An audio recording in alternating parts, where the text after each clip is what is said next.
Hey, it's Jess from Head to Toe Health. This exercise is to help with the sacrum and the pelvic mobility.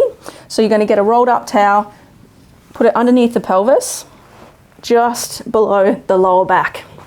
So from here, you're going to rotate through the spine. So you're just going to drop the knees to the side and just go as far as comfortable. You're trying to keep the shoulders on the ground, keep your trunk relatively stable, and just get as much movement through the pelvis as you can. So this is a nice massage. You might find there's a bit of tenderness over the glutes as you go along.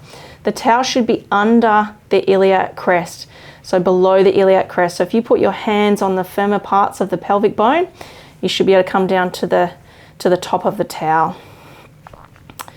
So doing about 6 of those reps, and then from there we're going to go into a side bending. So we're going to push one hip down and the other one comes up. So push one hip down on the other side, the other one comes up.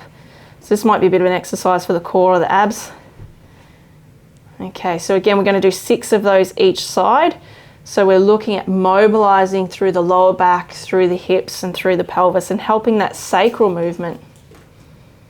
All right, and then from there, you're going to go into a pelvic tilt. So you're tucking the tail up between the legs, so you're dropping the back down to the floor and then bringing the back up towards the ceiling. Only go as far as comfortable there. And we're doing another 6 of those. So really pushing into those range extremes if you're comfortable to.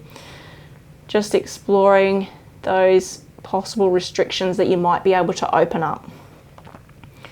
So 6 of each of those reps for each of those 3 exercises.